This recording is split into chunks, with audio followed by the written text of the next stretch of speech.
Hi everyone, it's Nancho here, and today I will be with Moritz. We are gonna have a simple photo walk and try to photograph Berlin as if we are making a movie.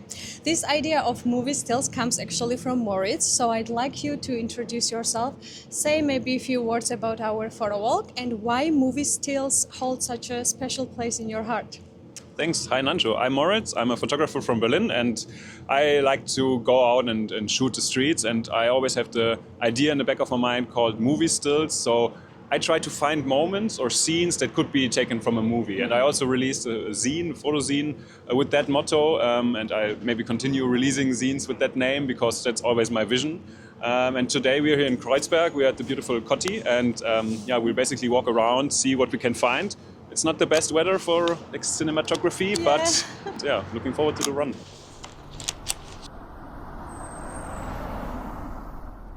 I started taking photos, I think COVID, classical start into a new passion. I bought a digital camera, went out on the streets, and at some point I realized, okay, I like to do street photography, and then I continued doing it, tried different areas, and at some point I found this vision for myself that what I wanted to capture was looking like movie stills or like scenes from a movie, because I was mostly looking for aesthetic scenes or compositions. Mm-hmm. I didn't feel drawn to just the documentation part of it, like showing the reality as it is, but more looking for something nice to look at. And that's when I realized, movie stills is a good motto for me, and since then I'm having this in the back of my mind when I go out and look for scenes. That's perfect. I also like the name of it, movie stills. How did you come up with the name? I think it was in the process of my zine that I published last year, because I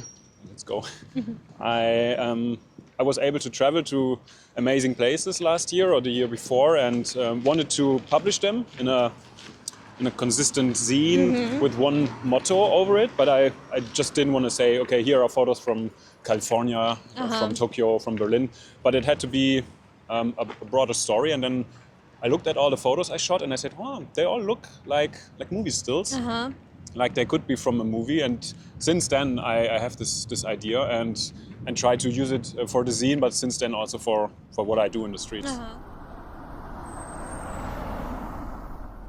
You were also saying that you are photographing mostly at nights. Does it make a difference what time of the day you photograph when it comes to cinematic images? Yeah, definitely. So it's not only possible at night, but I prefer to go out at night. Mostly because it adds mystery. Like you have to look for stuff. You have all these contrasts of light and darkness. People are more silhouetted. So everything already looks kind of more interesting to me because it's not obvious. It's not like in plain sight. You have to search better. And also, if you look at like movies, lots of the good scenes are shot at night, shot when there's a wet floor, when rain is there, so there's reflections on the ground, like all that cliche scenes. But that's why I like to go out at night.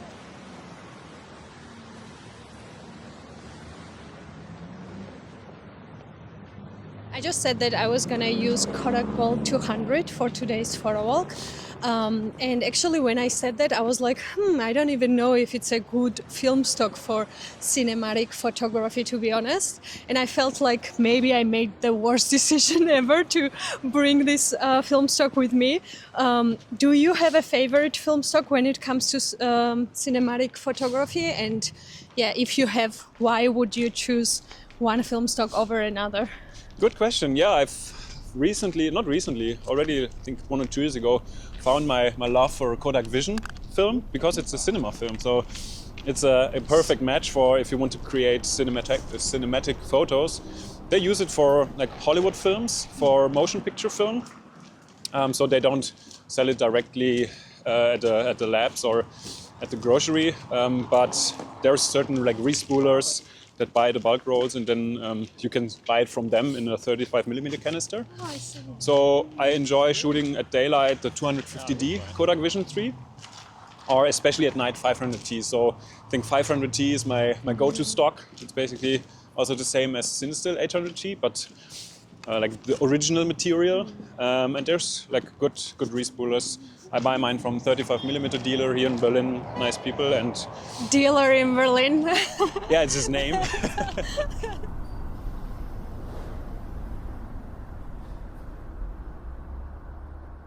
What would you say makes a picture for you cinematic and not just a beautiful image? Is there something specific, light, mood, or yeah, the scene itself? Yeah, lots of things have to come together. Like, of course, I don't consciously think about these, but I think it's like learning how to drive. You learn it, then you forget it, but you just apply. So I have constantly an eye for light in the first, because it adds like tension and structure and texture. So light, then color. So for me, I don't like too many colors, and I think lots of movies also use just certain colors in certain scenes. So I try limits to the number. exactly. So maybe 2, even 3 might already be too much, like prominent primary colors. For example, like there's a gas station which is blue. So I will try maybe to take an angle of it which is blue, and then maybe just one other color. There's a post box in yellow next to it. So maybe those 2, but I wouldn't add the green and red from the shop to it. So I see. focusing on just a few colors. Yeah, and the third would be for me composition. So I think it's pretty visible in movies that they always like take so much care about the composition of each single frame. So you don't have to apply rules, but it just have to be balanced, or it has to be interesting. It has to draw your eye to a specific subject. So everything I look out to be really nicely composed. I already I take lots of time for composing my images. And the fourth, maybe the most, like this is the one that makes or breaks it, is a character. It doesn't have to be a person, but mostly it's a person or a human element to it. Yeah. So the character that tells the story, and which makes you wonder what would happen with that character on the next frame. How would the story develop after it? So when all of these 4 come together, it's hopefully a nice cinematic image. That was a great answer, actually. If I wanted to do more cinematic photos, I would take some notes now. Da kannst du schon in etwa abschätzen, Ja. wie tief das ist. Guck mal, wie die Luftbläschen nach unten gehen. Ah, yeah. Ja, da sieht man richtig Yeah. die Stärke. This is actually very pretty. Ja, stimmt.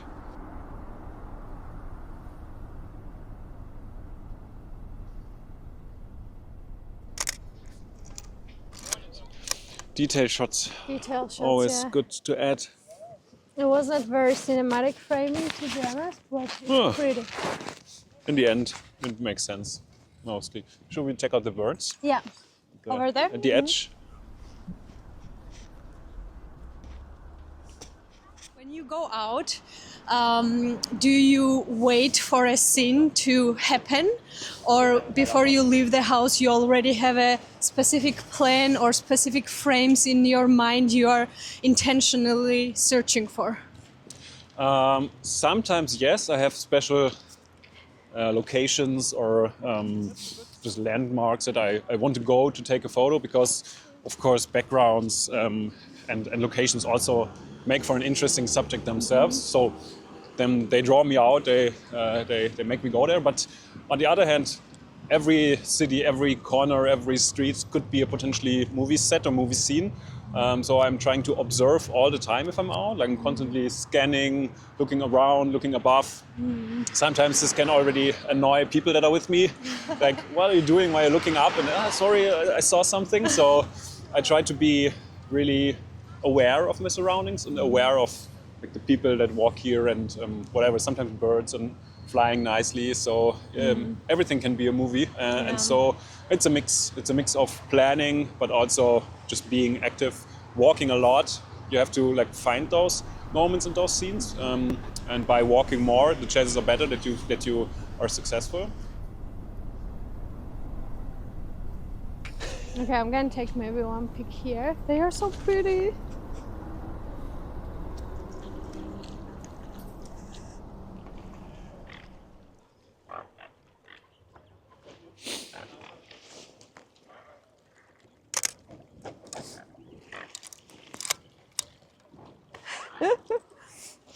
fighting.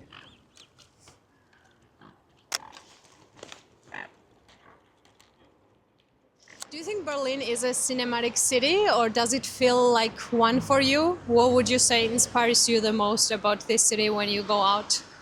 I think it's a cinematic city, definitely. And the good thing and what I like about it is that it's so diverse. Like I can wake up and on a Sunday I like to go out, I have my time. So I can choose, do I want to have like raw Kreuzberg, I go to Cotti, or do I want like clean, modern architecture, I go to maybe Mitte Regierungsviertel, or I do want to have like people, more like people-oriented and like more social photography. I go to, I don't know, any shopping area, or even I could go to ICC in the West and have like really nice dystopian architecture. So there's so much different stuff, and I can always decide what in the mood is for me today, and that makes it so much fun for me. So there's not one specific thing what I like, but it offers so much and it's so big, and then. Yeah, there's new stuff every day. I've lived here now for 2.5 years, and I think I could go on shooting for 20 and still find stuff that I didn't know before. So that's what makes it cool for me.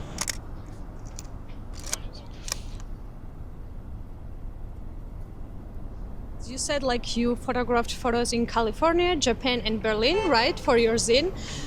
Would you say one of those cities felt more cinematic to you, or in which city maybe was it easier to find the frames you were searching for? From these places, I definitely think Tokyo or Japan in general, or cities in Japan, were the most cinematic ones.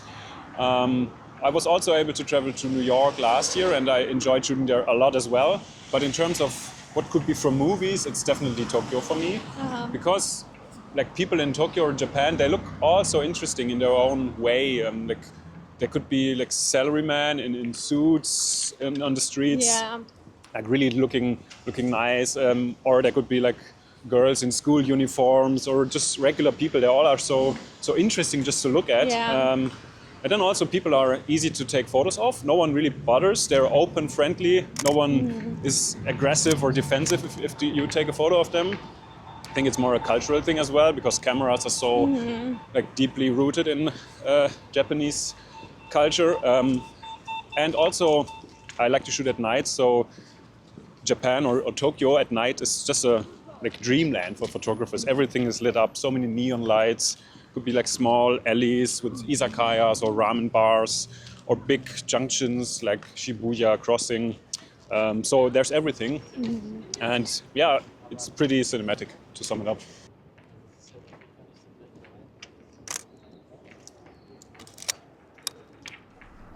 Okay.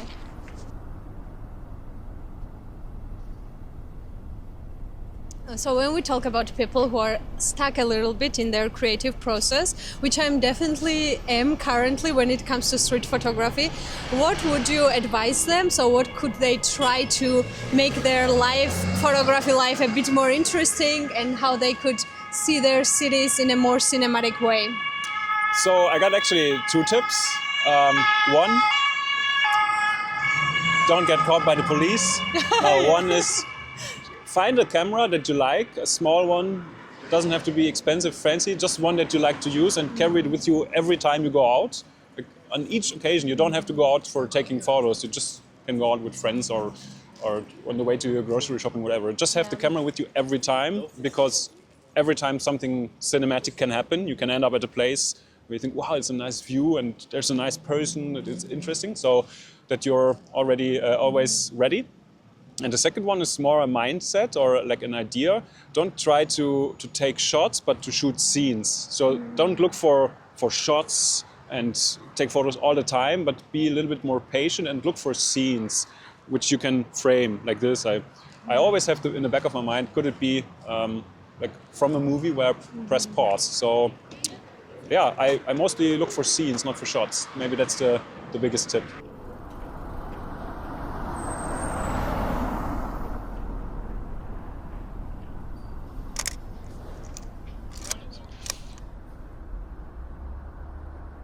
Well, I guess that's the end of our Photowalk. Thank you, Moritz, so much for joining and sharing your thoughts. It was such a fun Photowalk with you. I hope you enjoyed it just as much as I did. Thanks, Anju. Yeah, it was fun. Thanks for having me, and to everyone watching.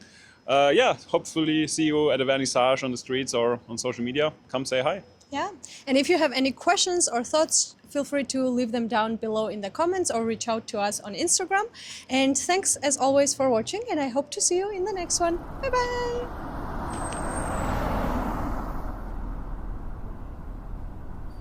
Oh my gosh, look how pretty this swan is. Oh my gosh, so beautiful. Wow. Yes, it's yours. No worries. Swanee. Hello. He's like a kid. We don't have. You know they can attack as well. Yeah. It's so big.